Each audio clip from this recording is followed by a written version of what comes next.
Hi, this is Mike, and welcome to part 3 of how to customize a WordPress theme.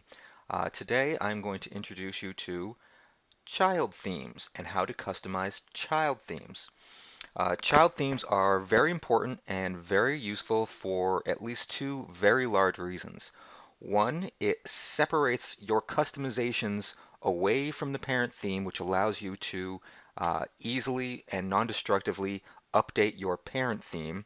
And two, it minimizes and simplifies the code that you have to navigate in order to customize your WordPress theme.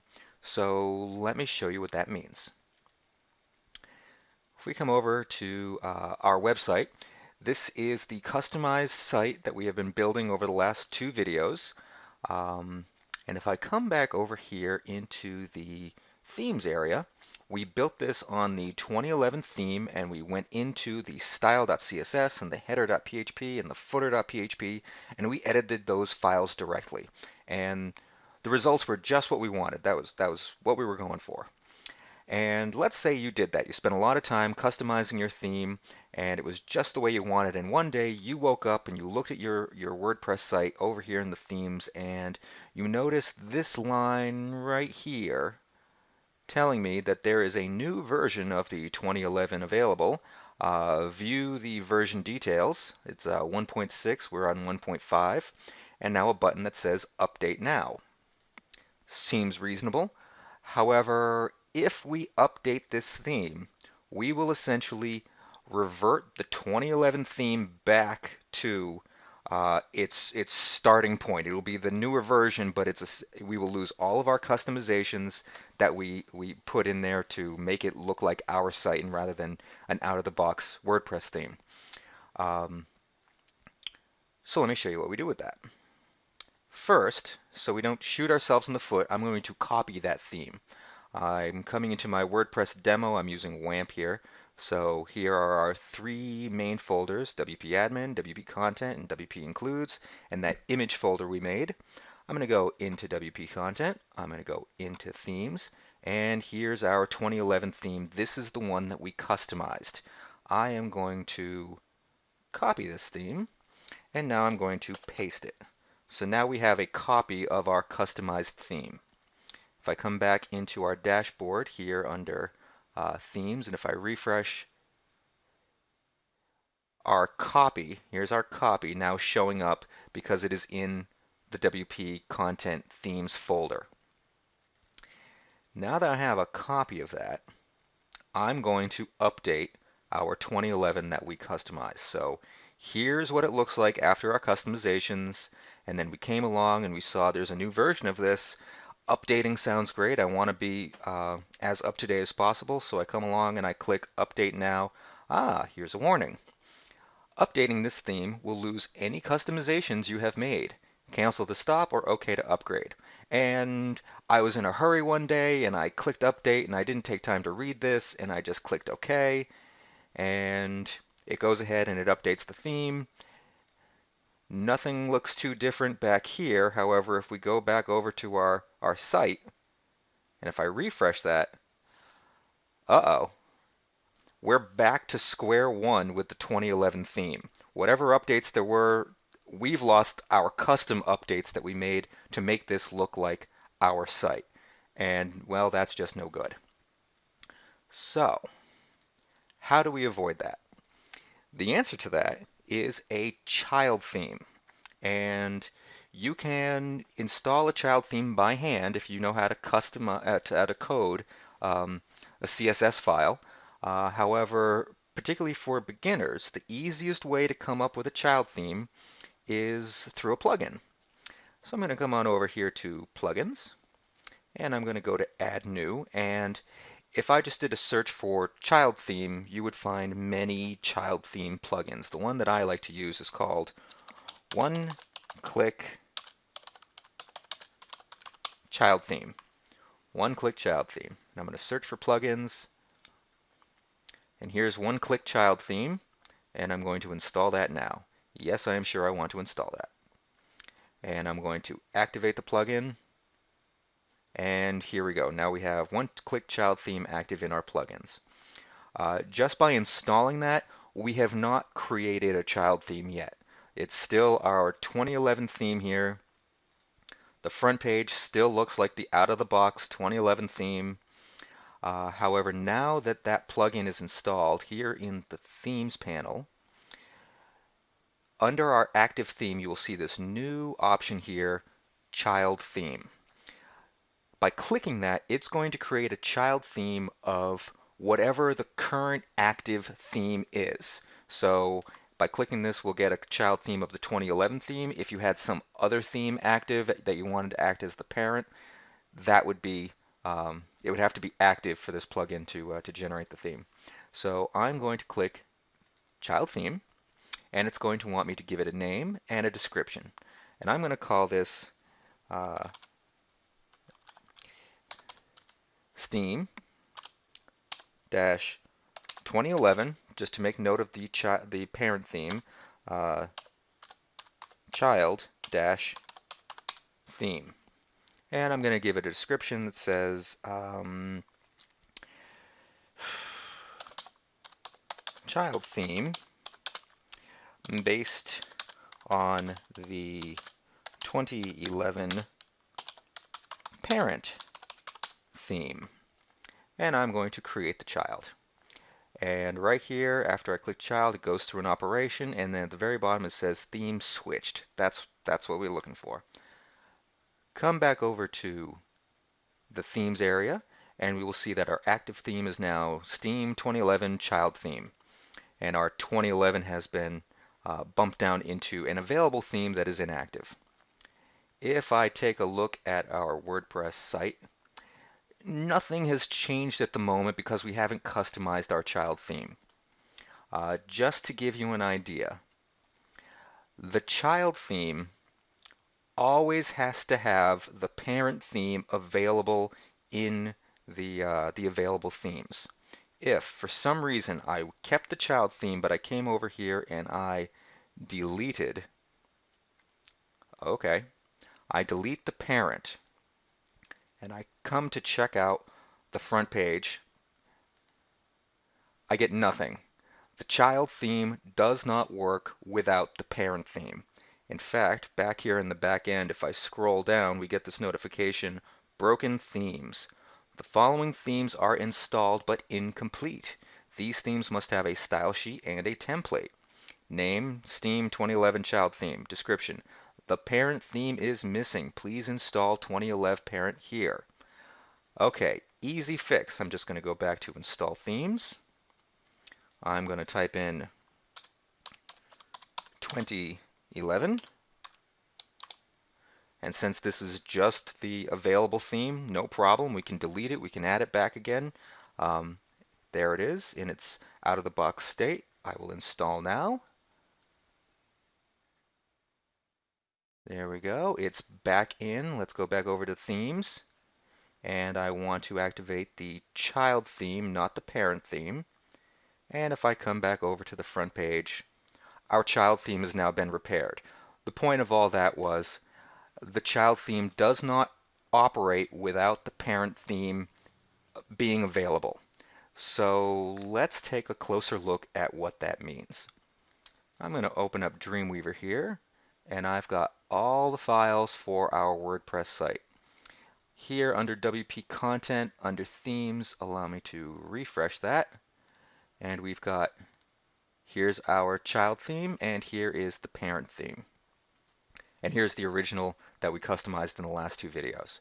So here is the child theme we just created, and what do we get?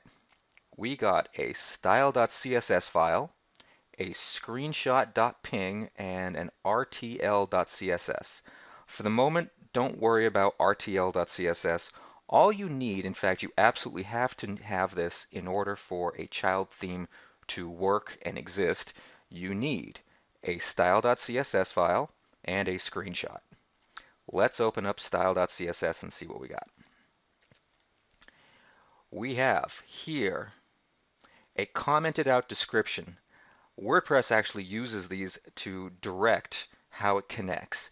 We have the theme name, Steam 2011 child theme. This CSS file is where WordPress is getting this information in the themes area. If I were to change that name, it would change here. We also get the description, child theme based on the 2011 parent. That is right here, child theme based on the 2011 parent theme. We also get this.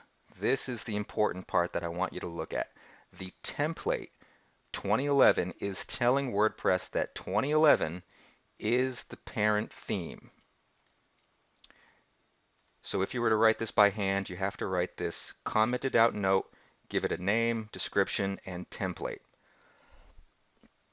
You also have the optional values of URI, the author. You can add just details about yourself and your website or whatever. Now we have this import URL 2011 style.css. What this is doing is linking to the parent style sheet. What we remember from our previous lesson is that here this ... brings us up a level in the folder structure, and then we navigate to the file. So from our child theme here, we go ... that's up one level. That brings us into the themes folder, and then we go into the 2011 theme, to the style sheet. This is the style sheet of the parent. And if you are familiar with how the cascade of cascading style sheets works, if that entire style sheet represented here is above it, by writing rules below, we can override by being lower down in the CSS cascade. So let's just give that a try. Here we have our child theme. We haven't customized it at all yet, and we want to make that look like our design that we worked through in the previous lessons. And if I come over to, first thing I want to do, let's add this background image just to show that we have control over this. And I'm going to move fairly quickly through these CSS rules that I'm going to put in. But if you refer back to the second video, you'll get a much more detailed explanation. But I'm not doing anything different. So the first rule we're going to do is we're going to change that background image. And what I did there was go into the body and change the background to the URL.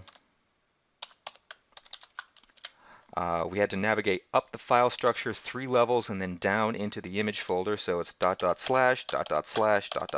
go up 3 folder levels into the IMG folder, IMG, to the background.jpg. I then gave this a no repeat. I made it fixed so it stayed at the top, and I gave the background color, instead of that gray, I made it white, FFF, and save that. One rule here in our child style sheet. Refresh our page. Did I get that correct? Misspelled background, pardon me. And there we have it. Now we have the background coming in through our style sheet.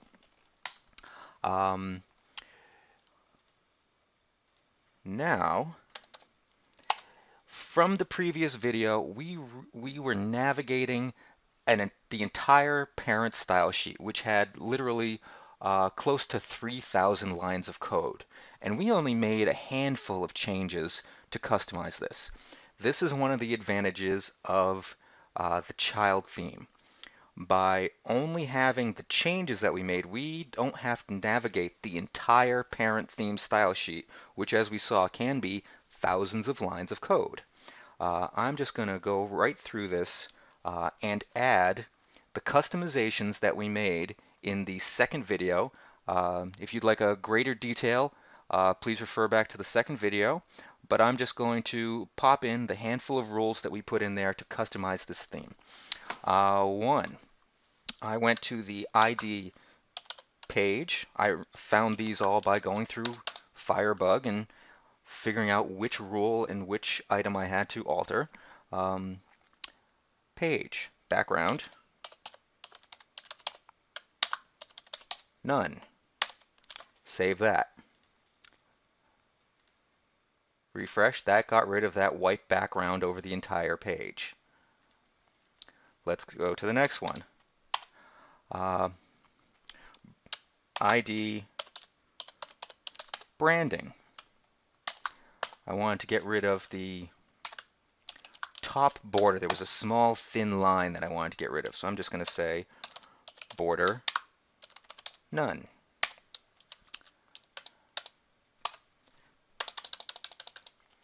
Then we had to shrink the logo. So that was the ID branding IMG. And we set the width to 50%. And then we added a semi-transparent background to the navigation and the body of the content, which was found under the ID's access and primary. Since we were doing the same thing to both of these, this is selecting both elements at the same time, and we're going to set these both to the same rules. You can tell that by that they are separated by a comma. So what did we do with those? We set the background of both of those to the RGBA property, setting them to 255, 255, 255 for white, and then the opacity was set in the last value 0.7. Let's get a little bit more room on the screen here.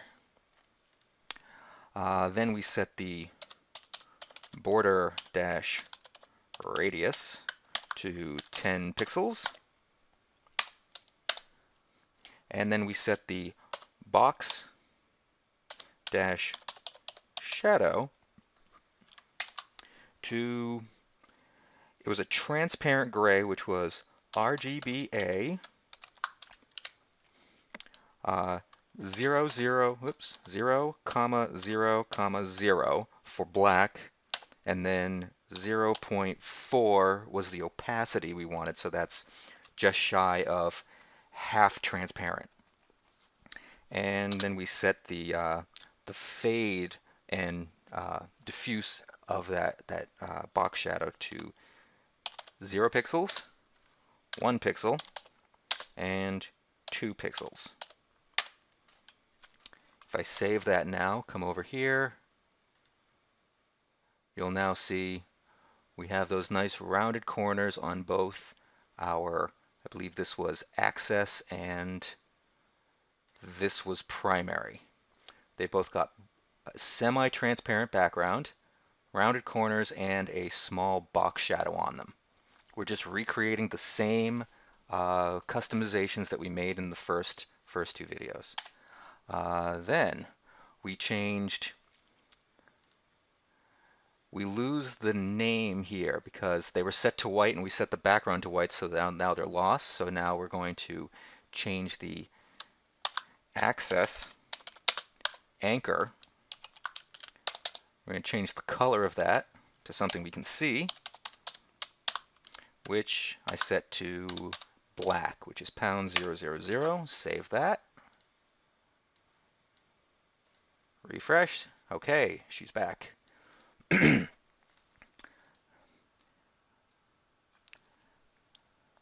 Then I believe what we did was we came down here to the footer, which was gray. I wanted to get rid of that gray background, and this too, it's very tiny to see. It's got a small border on the top as well, and we just eliminated that. So I go to the ID site-generator, which we found by dissecting this through Firebug, generator, pardon me. and we set the background to none and the border to none.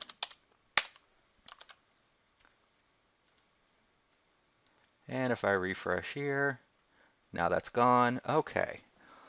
We've now essentially recreated the style aspects of our child theme. We still have to edit the header where we removed this image and the site description and then put in our own logo.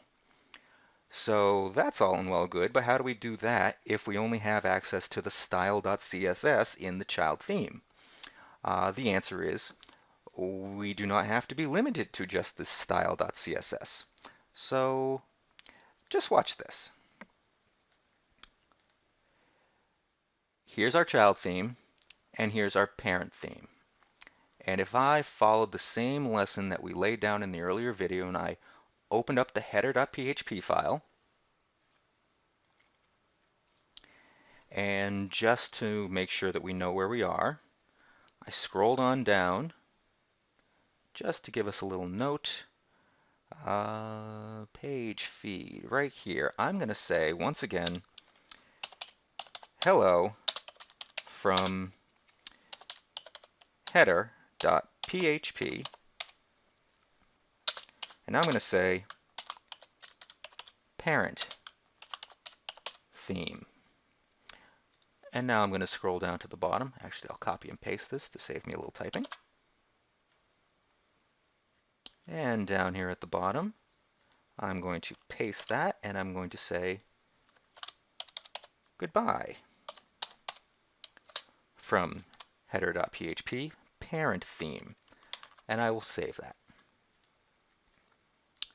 just to give us a note. And as I refresh our site, we get hello from header.php from the parent theme and goodbye.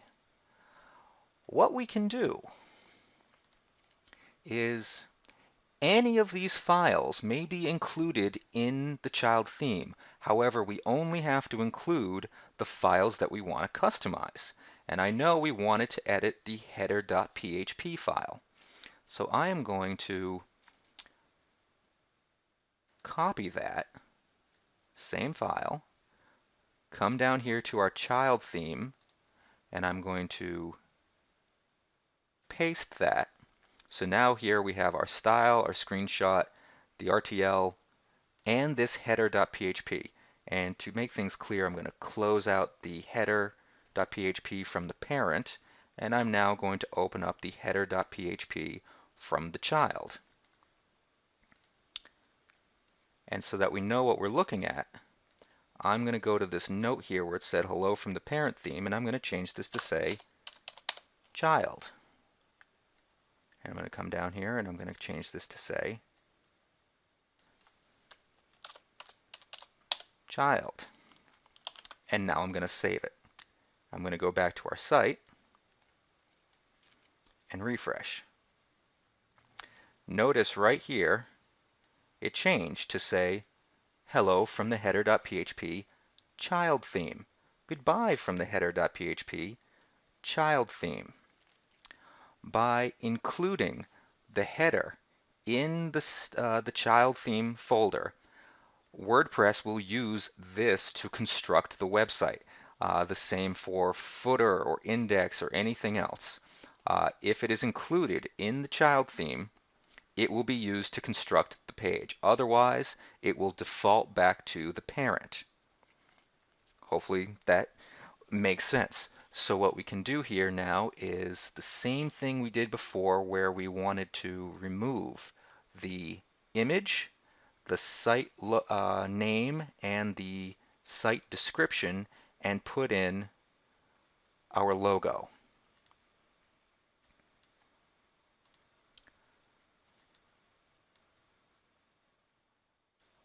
I am on the header of the child theme, and I remember we were